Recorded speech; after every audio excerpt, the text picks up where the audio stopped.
La revelación de las Escrituras avanza y se desarrolla libro tras libro y capítulo tras capítulo. Los 66 libros de la Biblia fueron escritos a través de un período de 1600 años, durante los cuales Dios no habló de una vez por todas, ni tampoco en un solo tiempo específico. Más bien, Él habló a su pueblo de manera progresiva una y otra vez, durante un largo periodo de tiempo.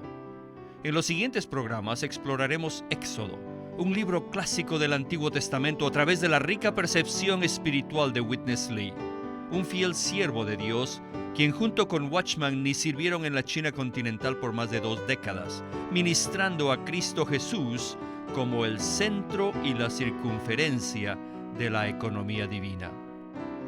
Después que vino a América, dio una serie de estudios de la Biblia por más de 20 años, que hoy día constituyen una presentación clásica de la revelación divina, y él los llamó el estudio vida de la Biblia. Y hoy día es nuestro privilegio presentarles un programa de este estudio vida de la Biblia con Witness Lee, del libro de Éxodo. Así que vengan con nosotros a esta jornada para salir de Egipto y entrar en la tierra prometida.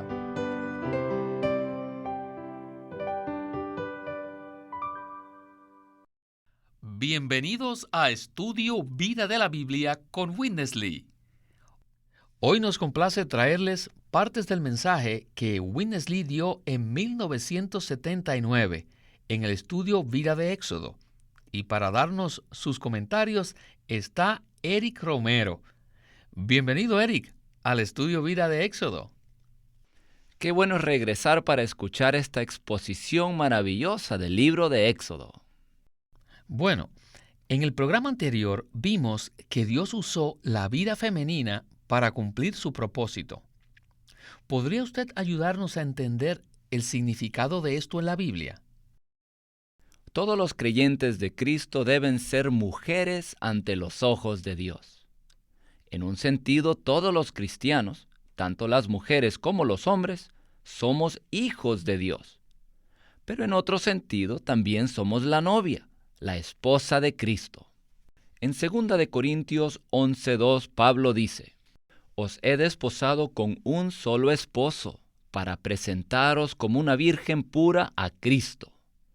Luego Efesios 5:25 dice que Cristo ama a la iglesia. La iglesia es la esposa de Cristo, y Él es nuestro marido. Y al final de la Biblia, en Apocalipsis 21:2, vemos que la nueva Jerusalén es la esposa del Cordero.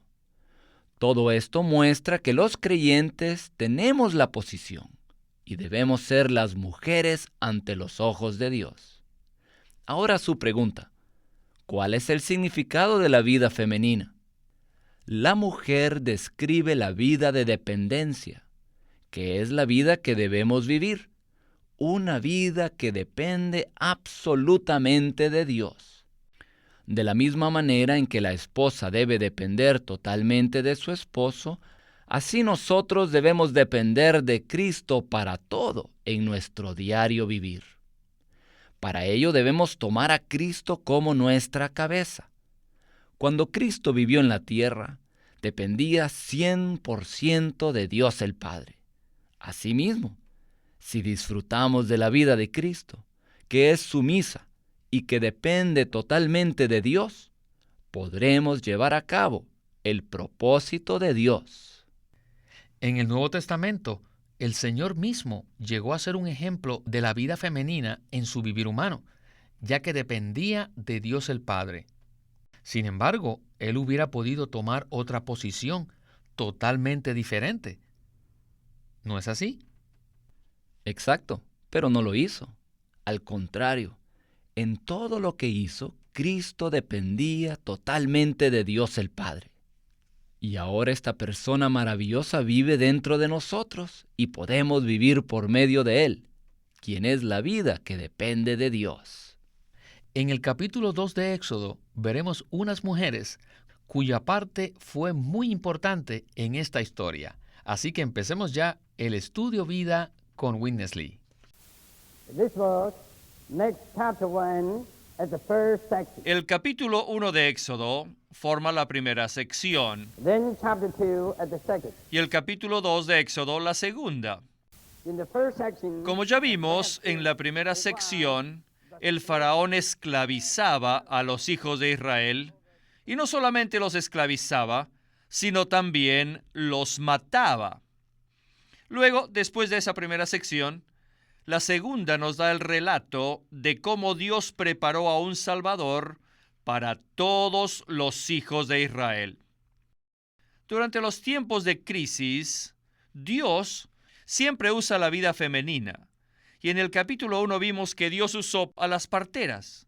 Dios estaba sentado en los cielos, pero algo ocurría en la tierra. Las parteras no estaban de acuerdo con Faraón. ¿No es esto maravilloso? Sin las parteras, en el capítulo 1, el linaje de Israel se habría terminado. De manera que sin la vida femenina del capítulo 1, Dios no pudiera haber preparado un Salvador para su pueblo. Esto es lo raro. En el capítulo 1, Dios usó solamente una clase de mujeres, las parteras. Y en el capítulo 2, usó 5 clases de mujeres. Y la primera mujer que Dios usó para preparar a un Salvador fue a la madre, la que concibió y dio a luz a Moisés, y que más adelante, después, lo amamantó. Ella fue la nodriza, ella fue la que la concibió, le dio a luz y al final también fue la nodriza. La segunda mujer fue María, la hermana mayor de Moisés. La madre y la hija se enteraron de que la hija del faraón acostumbraba a bañarse en cierta parte del río, de manera que las dos colaboraron para que el niño Moisés cayera en las manos de la hija de Faraón. Así que tenemos a la hija de Faraón, la tercera mujer, la cual vino con muchas criadas. Fíjense en este cuadro. Tenemos a la madre de Moisés, la hermana de Moisés, luego a la hija del faraón y a todas sus criadas. Habían muchas mujeres allí, todas alrededor de un pequeñito varón. Ahora, primero tenemos la vida de la madre, segundo la vida de la hija, tercero la vida de la hija del rey y cuarto tenemos la vida de las esclavas femeninas. Dios usó a todas estas diferentes vidas femeninas para cumplir su propósito de preparar a tal Salvador. Durante estos tiempos en los que vivimos, para que Dios lleve a cabo su economía, Él necesita muchas vidas femeninas. Dios necesita muchas madres, muchas hijas, muchas hermanas. Él necesita algunas de la familia real y otras como esclavas para llevar a cabo ¿qué? Para llevar a cabo su plan a fin de que algo sea perfeccionado, alguien sea preparado para rescatar al pueblo de Dios y que así se cumpla el plan de Dios. Es interesante ver que en este capítulo todos los personajes importantes son mujeres. Y lo más sobresaliente en este capítulo es que Dios está abriendo el camino para llevar a cabo su economía, la cual era sacar a su pueblo de la esclavitud. ¿Verdad? Sí, esto tiene mucho significado porque nos muestra que durante los tiempos de crisis, la única vida útil para que Dios opere en la tierra es la vida femenina. La vida que depende de Dios absolutamente. Moisés nació, fue criado y entrenado para el propósito de Dios, por medio de esta vida femenina que dependía de Dios. Con relación a Moisés, la primera mujer que Dios usó fue su madre. Ella lo engendró y lo amamantó. Luego, después que lo escondió por 3 meses, lo puso en un arca de papiro en el río. Y cuando la hija de Faraón lo vio en el arca y tuvo compasión de él, la segunda mujer, la hermana de Moisés, María, le recomendó que se lo diera a su madre para criarlo. De esta manera vemos cómo la vida femenina se encargó de cuidar, recomendar y establecer la conexión apropiada para Moisés. Esto es maravilloso. Luego la hija de Faraón tenía una esclava femenina, la tercera mujer, a la quien le dijo que sacara el arca. Esto indica que la vida femenina también es de gran ayuda y sirve para llevar a cabo la economía de Dios. Luego la hija de Faraón, la cuarta mujer, crió, educó y entrenó a Moisés. Mediante estos ejemplos vemos que según la tipología, en Cristo precisamos experimentar la vida femenina, la vida que depende absolutamente de Dios, con el fin de que lleguemos a ser los Moiséses de hoy en día, a los que Dios entrena y usa para cumplir su propósito. Pues bien, en la siguiente sección veremos que Moisés había llegado al mejor punto de su vida. Pero veremos que Dios tenía algo diferente para él. Continuemos con el mensaje de hoy. So these four kinds of female life, Mediante estas 4 clases de vida femenina, a man was not only born, no solo nació un hombre was not only raised y up, fue criado, but sino que educated también with the fue power of educado culture. con la cultura más elevada y hasta con toda la sabiduría de los egipcios. Cuando él llegó a los 40 años, como dice el dicho, la vida comienza a los 40. A los 40 años, Moisés tenía mucha confianza propia. Confiaba en lo que había sido equipado, con lo que había sido perfeccionado, y confiaba que tenía todo. Él estaba verdaderamente capacitado. Él era el Salvador. Él era el que podía rescatar a este pueblo que sufría.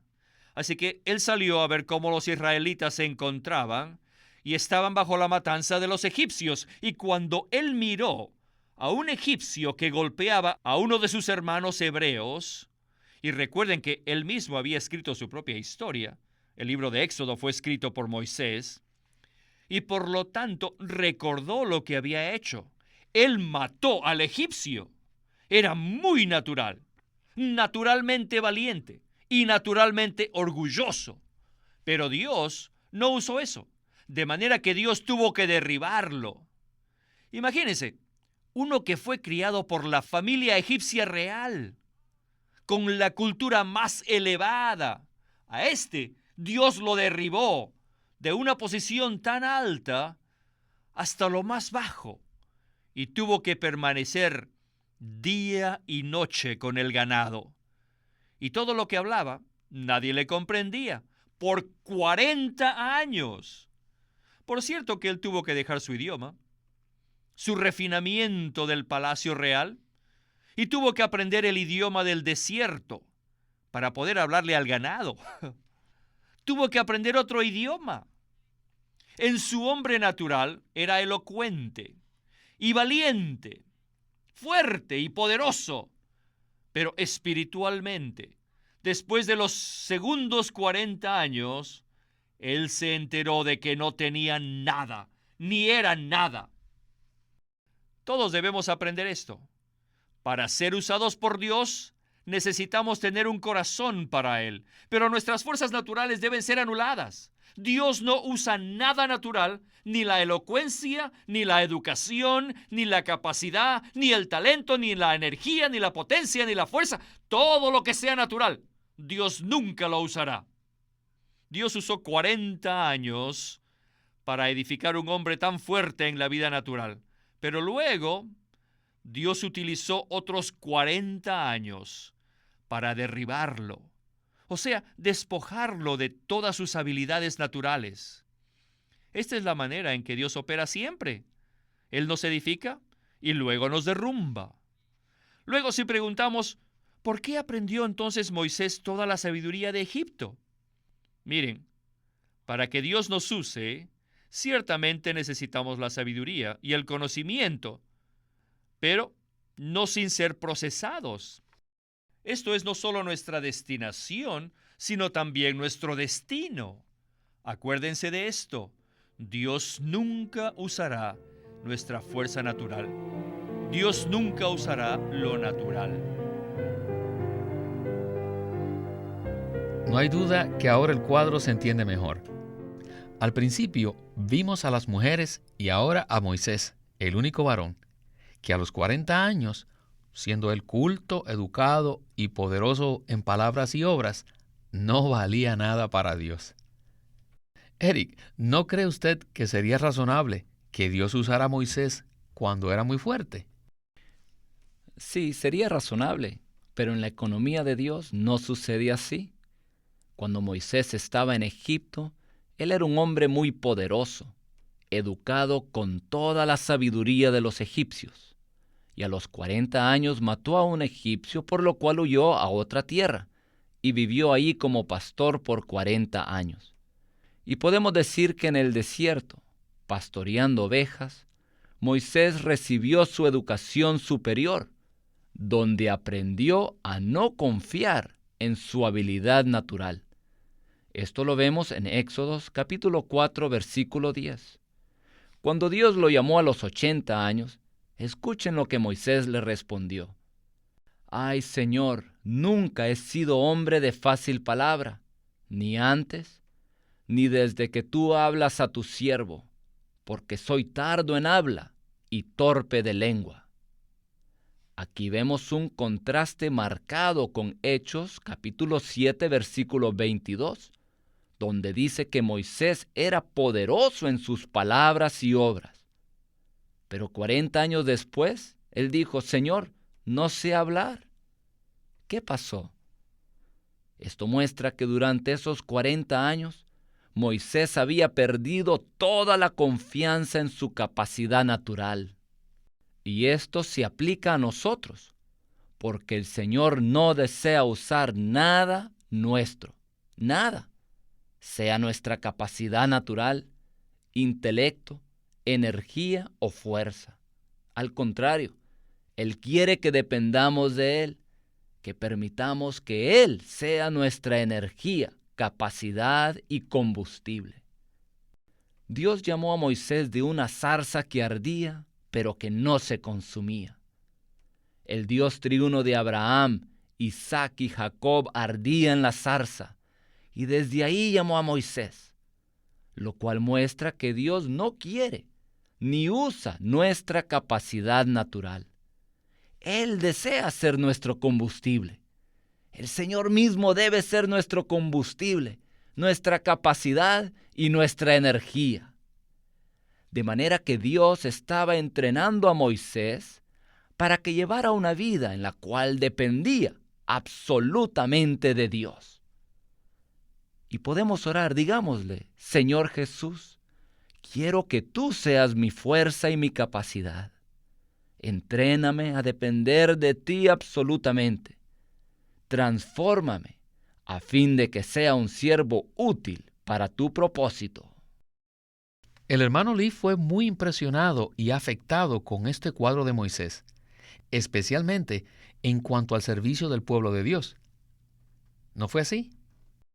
Sí, él mencionó esto muchas veces en su ministerio, y es un punto muy importante, porque en muchos grupos, cuando hay alguien que tiene talento natural, inmediatamente lo quieren usar, aunque sea un creyente joven en el Señor. Por un lado, Dios nos edifica. Por eso necesitamos la mejor educación y destreza. Pero por otro lado, cuando nos consagramos al Señor, todo eso tiene que ir a la cruz para ser terminado y luego surgirá en resurrección. Así Dios llega a ser nuestra habilidad y destreza y capacidad que Él usa.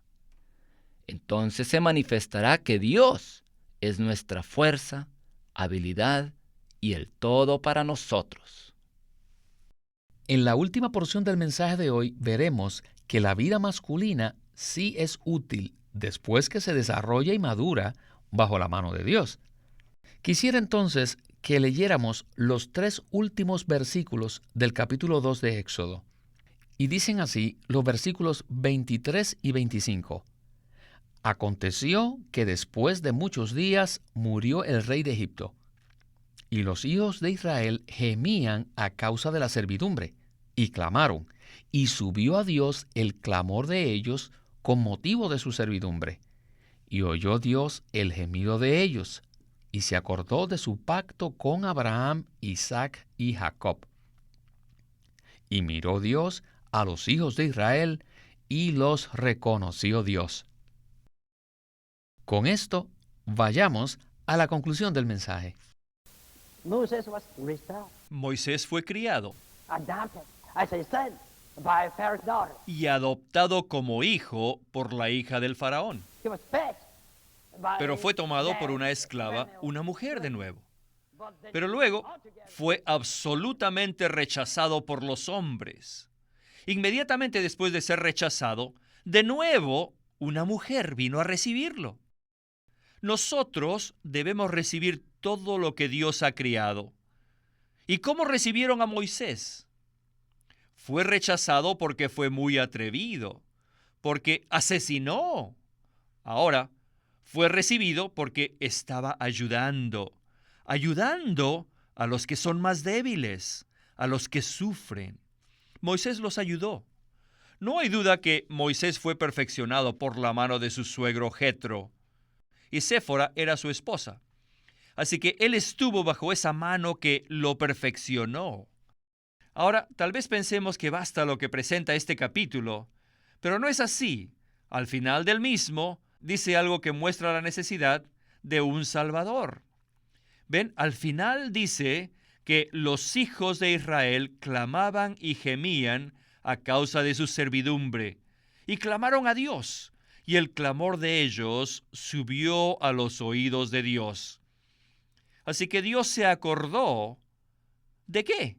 De su pacto con Abraham, Isaac y Jacob, que todos sus descendientes serían llevados a la buena tierra. De manera que Dios tuvo que cumplir su promesa. Él fue obligado a hacerlo, y por lo tanto miró a ellos y los tomó y los reconoció. Al final de este capítulo nos muestra los preparativos que necesitaba para tener un Salvador, como también para que rescate al pueblo de Dios de la esclavitud. Hoy en día la situación es igual. Se necesita la vida femenina y la vida del varón que reciba a Dios. Luego Dios levantará, perfeccionará y hará algo para cambiar esta era y rescatar a su pueblo a fin de ganarlos para el cumplimiento de su propósito. Bueno, hermano Eric, al final, Dios obtuvo la vida masculina, madura y sin fuerza natural. Aprecio mucho cómo concluye este capítulo. Dice que Dios oye el clamor de su pueblo por un Salvador. Entonces, me gustaría que nos comentara cómo nos muestran estos versículos la importancia que tienen la vida femenina junto con la vida masculina madura, para así cumplir el propósito de Dios. La vida femenina sirve para cuidar, nutrir y levantar el vaso que Dios había preparado, mientras que la vida masculina madura sirve para cumplir la obra final de perfeccionamiento. Debemos ser levantados y perfeccionados a fin de llevar una vida que es útil para cumplir el propósito de Dios. Cristo que mora en nosotros es esta vida, la cual debe crecer y madurar. El Señor usó a Jetro, una vida masculina madura, para perfeccionar a Moisés. De igual manera, nosotros debemos permitir que Cristo crezca y se desarrolle en nosotros, para que Dios nos perfeccione a fin de que llevemos a cabo su propósito, y también para que Dios nos use a fin de perfeccionar a otros, lo cual se menciona en Efesios capítulo 4, versículos 11 al 12, donde dicen que Dios, Él mismo dio a unos como apóstoles, a otros como profetas, a otros como evangelistas, a otros como pastores y maestros, a fin de perfeccionar a los santos. Por un lado, la vida de Cristo en nosotros debe crecer para que seamos perfeccionados. Por el otro lado, cuando somos maduros, el Señor nos puede usar para perfeccionar a otros, a fin de que muchos santos sean vasos útiles que lleven a cabo la economía de Dios. Para ser como Moisés es necesario tener un corazón consagrado completamente al Señor cada día. Y podemos orar así cada mañana: Señor Jesús, te entrego mi corazón. Además, debemos siempre ser uno con el pueblo de Dios, así como Moisés lo fue. Entonces Dios nos perfeccionará y nos usará para perfeccionar a otros, a fin de que mutuamente edifiquemos el cuerpo de Cristo. Maravilloso. Bueno, continuaremos con Moisés en los programas venideros. Y a usted, Eric, muchísimas gracias por haber estado con nosotros hoy. Muchas gracias por invitarme.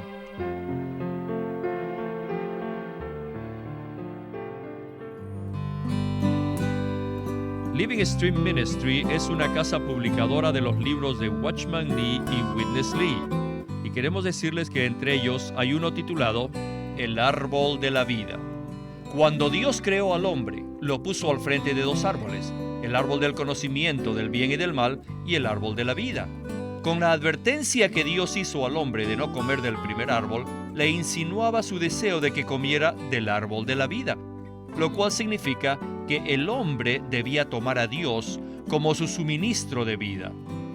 Adán escogió lo que no debía, y por este pecado perdió el acceso al árbol de la vida. Todavía hoy los cristianos, aquellos que lavan sus vestiduras para tener derecho al árbol de la vida, muy frecuentemente procuran una mejor conducta en vez de recibir a Cristo, experimentarle y disfrutarle como el suministro de vida. Dios no busca cristianos que tengan un buen comportamiento, sino personas que experimenten y disfruten a Cristo como la realidad del árbol de la vida. Esto cumple el plan eterno que Dios tiene para el hombre. No se olviden, este libro se titula El Árbol de la Vida, escrito por Witness Lee. Queremos animarlos a que visiten nuestra página de internet, libroslsm.com. Allí encontrarán los libros del ministerio de Watchman Nee y Witness Lee. Una vez más, libroslsm.com. Además, si desean, pueden comunicarse con nosotros enviándonos un correo electrónico a estudiovida@lsm.org. Una vez más, estudiovida@lsm.org.